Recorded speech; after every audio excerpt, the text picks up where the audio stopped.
Jai Gurudev tout le monde. Premièrement, Shubh Shivaratri. C'est super de vous voir tous chanter avec tant d'énergie.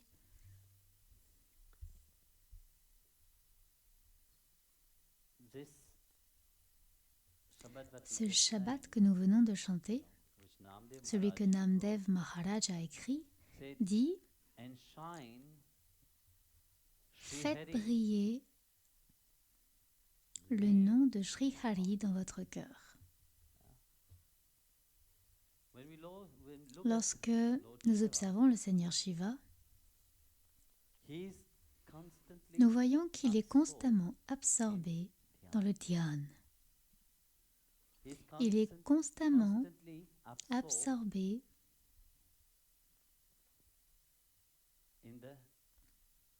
dans la récitation, dans la vibration de Ramnam. Même dans le Shiv Puran, lorsque Parvati lui a demandé « Tu es le Seigneur suprême, mais sur qui médites-tu constamment? Sur qui se porte ton objet de méditation ?» Le Seigneur Shiva a répondu « L'objet de ma méditation est le nom Ram. » Si Bhagavan Shiv nous donne un tel exemple, pourquoi ne le suivons-nous pas et ne nous absorbons-nous pas dans la méditation sur lui? Nous pouvons absorber le mental dans tout et nous avons le temps pour cela, n'est-ce pas? Très souvent, quand vous devez faire du japam, lorsque vous devez réciter le nom de Dieu, quelle excuse trouvez-vous? Je n'ai pas le temps. Je suis très occupé. À quel point pouvez-vous être occupé avec votre vie misérable?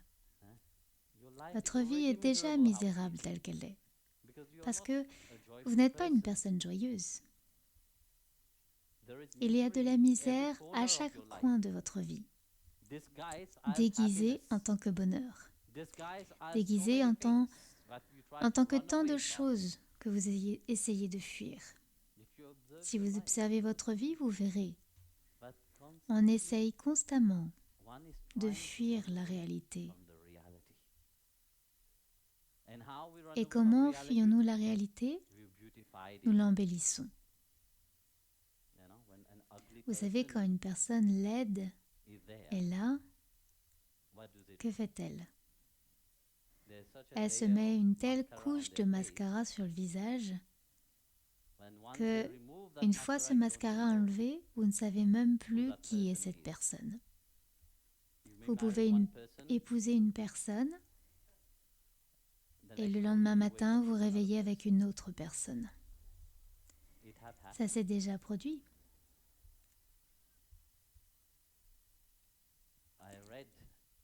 J'ai lu qu'un homme avait divorcé de sa femme à Dubaï le lendemain de son mariage.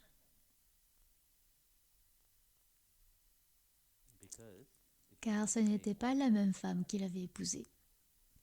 Il s'était marié avec le mascara. Et c'est en fait la même chose que nous faisons avec notre vie.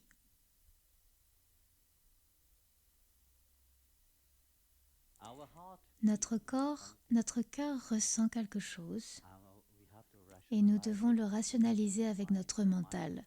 Votre mental vous tire d'un côté et votre cœur vous tire de l'autre côté. Vous êtes constamment en lutte. Regardez le Seigneur Shiva.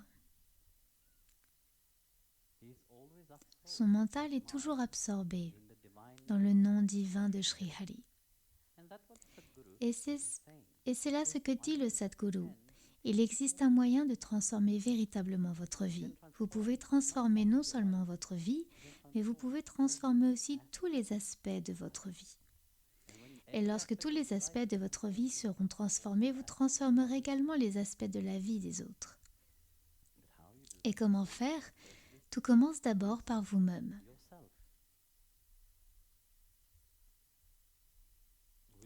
Nous laissons notre mental vagabonder dans toutes les directions. Comme je le disais, vous avez une excellente excuse. Oh non, Guruji, je n'ai pas le temps. Mais quand vous devez vous asseoir devant l'ordinateur, vous avez du temps ou vous n'avez pas du temps? Quand vous devez vous asseoir, comment ça s'appelle? Votre mobile, oui, votre téléphone. Vous avez le temps ou pas du tout? Vous dites, oui, je vais vérifier mes messages.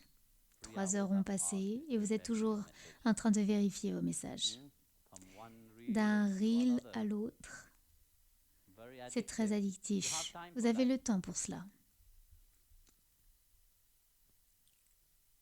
Mais pour réciter le nom de Dieu, vous n'avez pas le temps. Quand le gourou vous dit d'absorber votre mental dans le satsang, vous n'avez pas le temps. Vous trouvez des milliers d'excuses. Oh Guruji, j'étais occupée, j'étais ceci ou cela. Nous sommes ici, assis. Nous célébrons la Shivaratri, la grande nuit du Seigneur Shiva. Lui aussi pourrait dire non, je n'ai pas le temps. Il est occupé, il peut être occupé dans tout l'univers, non? Et pourtant, son univers, c'est le nom de Sri Hari.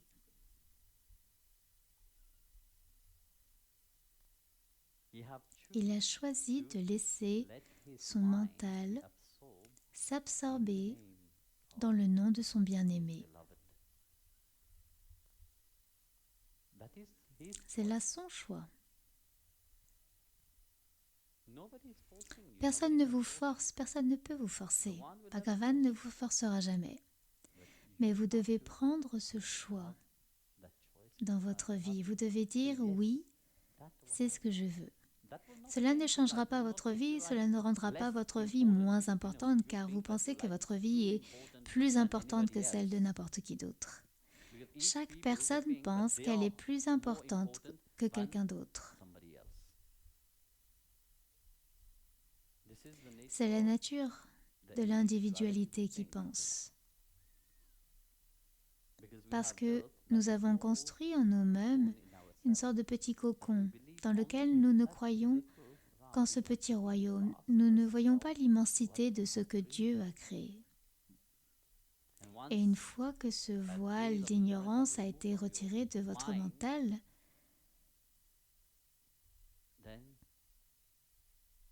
vous percevez alors qu'il existe tout un monde, là en dehors. Le monde entier ne tourne pas uniquement autour de vous. Mais nous avons construit une certaine sécurité autour de nous. Nous avons construit un mur autour de nous, nous nous sommes enfermés.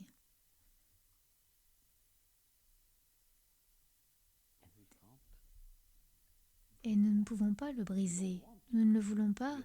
Nous avons peur de le briser. Lorsque nous regardons Bhagavan Shiva, il est assis dans une profonde méditation. Pensez-vous qu'il soit lié par quoi que ce soit? Non, il n'est lié par rien.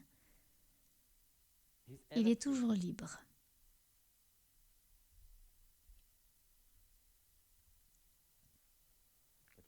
Mais regardez-le. Il a un serpent autour du cou. Il a de la vibhuti, de la cendre sur lui. Il vous rappelle d'être constamment vigilant, que tout peut arriver à tout moment. Pensez-vous que votre vie est entre vos mains? Non, elle n'est pas entre votre main. Pensez-vous que vous grandissez tout seul, que vous vous êtes fait grandir vous-même? Nous disons que oui, nous contrôlons tout. Vous ne pouvez même pas digérer votre propre nourriture. Tout est fait uniquement par la volonté divine. Il y a une forme cosmique derrière tout. Elle gouverne tout.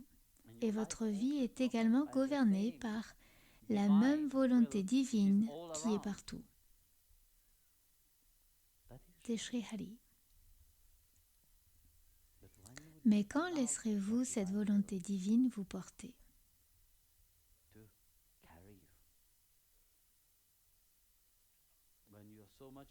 Quand vous êtes tellement préoccupé par votre propre moi limité, et le Sadhguru vient et dit non, rappelez-vous qu'il existe un vaste univers.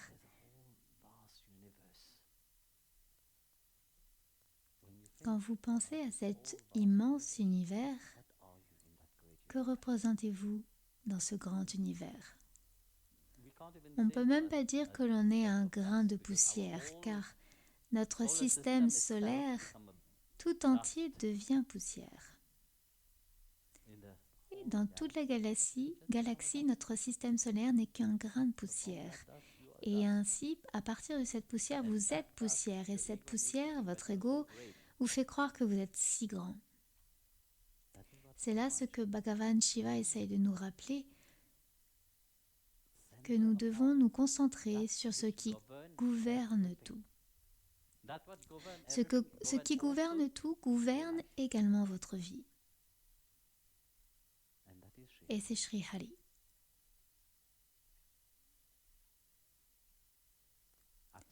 Absorbez votre mental dans le dhyan. Focalisez sur lui. Mais vous dites, Guruji, mon mental est tellement chaotique. Arjuna avait la même question, non? Qu'a-t-il dit? Il est plus facile de contrôler le vent que de contrôler le mental. Krishna a répondu oui, je suis tout à fait d'accord avec toi. Il lui a donné une réponse très diplomatique. Qu'a-t-il dit? Il est possible de le contrôler par une pratique constante et le détachement. Nous entendons la première partie avec une pratique constante et nous essayons de le faire, mais la deuxième partie, parce qu'il s'agit d'un détachement, nous ne voulons pas l'entendre. Car dans le détachement, ce que nous percevons, c'est toujours « je vais perdre quelque chose ». Mais perdre et gagner, c'est la réalité de la vie. La vie ne suit pas une ligne droite. Il y a toujours des hauts et des bas. C'est ce qui rend la vie belle. Lorsque vous vous détachez de ce drame, vous serez en mesure d'apprécier et de vraiment réaliser ce que Bhagavan vous a donné. De voir la beauté de cette vie elle-même.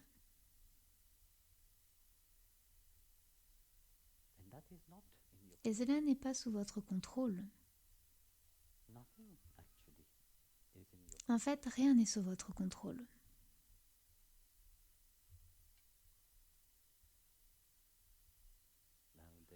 Maintenant, l'ego essaye de raisonner, mais si je choisis de venir ici, pensez-vous que cela serait possible d'être là si Bhagavan ne le permettait pas? Non, ça n'est pas possible. Tel est l'état d'un bhakta. Un bhakta perçoit, un dévot perçoit la grâce de son bien-aimé partout, où qu'il soit, que ce soit dans le bien ou dans le mal. Parce que le bien et le mal ne sont que des idées dans notre mental. Vous avez l'idée de ce qui est bien, et c'est pour cela que vous devenez malheureux. Parce que vous pensez que oui, ça doit être d'une certaine manière. Et vous êtes tellement fixé sur cette manière seule que vous ne pouvez pas vous en éloigner. Imaginez que vous invitiez quelqu'un chez vous, par exemple. Vous invitez quelqu'un chez vous et vous dites à cette personne « Viens à 14 heures ». Sur quoi allez-vous vous concentrer? Vous serez assis là à attendre que la personne arrive à 14 heures. Bon, la personne a un retard de 30 minutes, ok. Vous vous en accommodez. La personne a 2 heures de retard, comme moi. Que faites-vous? Vous allez attendre, mais vous serez un petit peu contrarié. Mais imaginez que la personne arrive 5 ou 6 heures plus tard. Vous serez contrarié? Non? Pourquoi? Ce n'est pas parce que la personne est en retard ou non, qu'elle soit là ou non, votre bonheur devrait venir du fait que cette personne soit là et je devrais m'en réjouir, non? Mais vous ne serez jamais heureux car lorsque vous avez dit à cette personne de venir à une certaine heure, vous avez fixé votre mental sur cette heure et votre mental s'est attaché à cette heure et il ne s'en est pas éloigné. Votre mental ne s'est pas éloigné de ce à quoi vous l'avez attaché. Il s'y est fixé. Mais si vous aviez dit « Viens quand tu veux, je serai à la maison », cela vous aurait-il dérangé? Non. Et c'est pourquoi j'ai dit que là où vous concentrez votre mental, cela devient votre réalité. Même si vous essayez d'être flexible par la suite, cela devient difficile. Mais c'est là votre choix. Quelles pensées vous viennent à l'esprit? Quelles pensées vous entretenez? Et alors vous direz, mais Guruji, je n'ai aucun pouvoir sur mes pensées.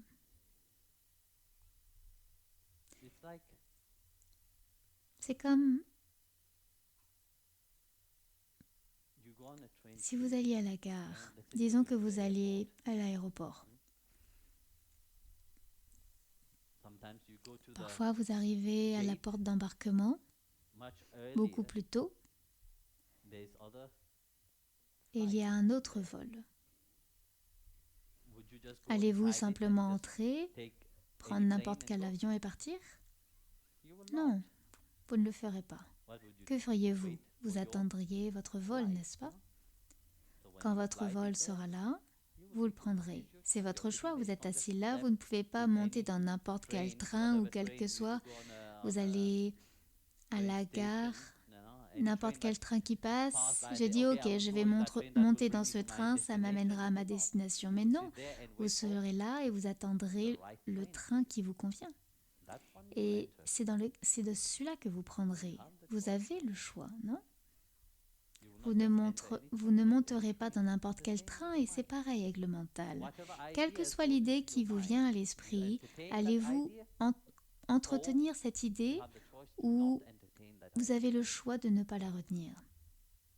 Si vous retenez cette idée, vous êtes déjà monté dans le train et vous suivez son chemin. Personne ne sait où il vous mènera et vous ne le saurez qu'après coup, ce que vous avez quand vous vous êtes perdu. C'est pourquoi le Sadguru vous rappelle constamment de vous concentrer sur le divin, d'absorber votre mental en Sri Hari.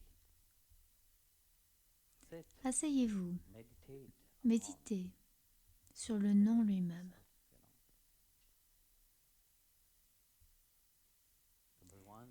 Bhagavan a été miséricordieux en vous donnant son nom, en vous révélant le secret de son nom. Tout ce que vous avez à faire, c'est de continuer à vous souvenir de lui. Peu importe ce que vous faites, continuez à vous souvenir de lui. Sachez que tout ce qu'il vous a donné, c'est lui. Où que vous alliez, vous suivez ses traces, comme Namdev Maharaj, Tukaram Maharaj l'a dit, n'est-ce pas? Où que j'aille, je suis tes traces. Tu me tiens la main et guides chacun de mes pas.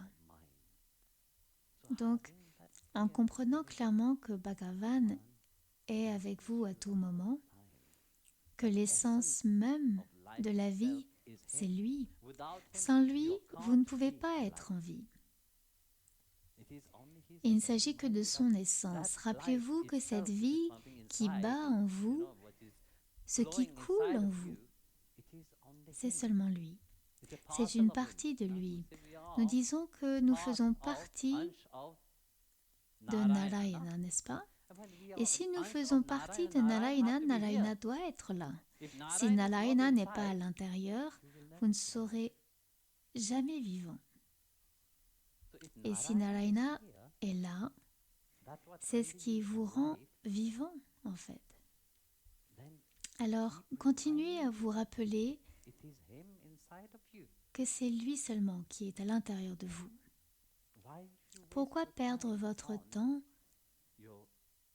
avec votre personnalité égoïste, votre identité égoïste? Changez cela. Rappelez-vous sans cesse de cela. Sri Hari est en moi. C'est Sri Hari. Et quoi qu'il arrive dans votre vie, rappelez-vous simplement que tout est Sri Hari. Tel est l'état d'un bhakta.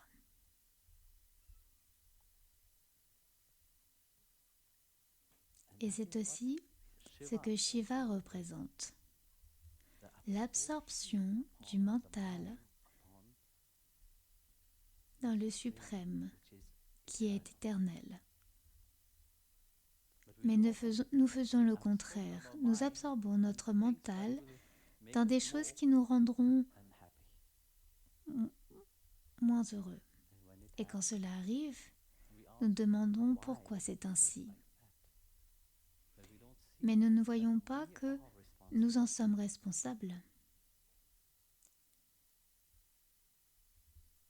Cela ne tombera pas du ciel. Vous devez faire votre effort. Vous devez continuer à vous rappeler que il n'y a que lui. Mais que faisons-nous? Moi, mon, mien. Nous chantons constamment notre propre jabam.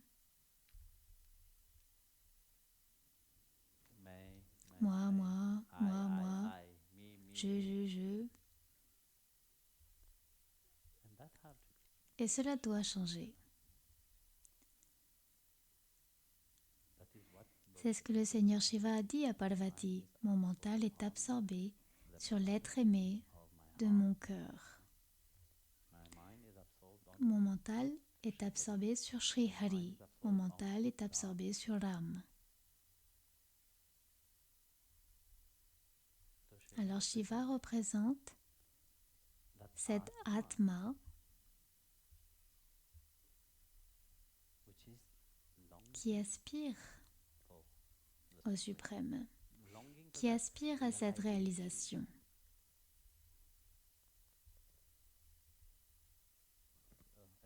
Tout le monde a déjà versé de l'eau? Terminé? Jai Gurudev à tout le monde. Vous pouvez méditer sur le nom de Sri Hari si vous le souhaitez, ou vous pouvez chanter.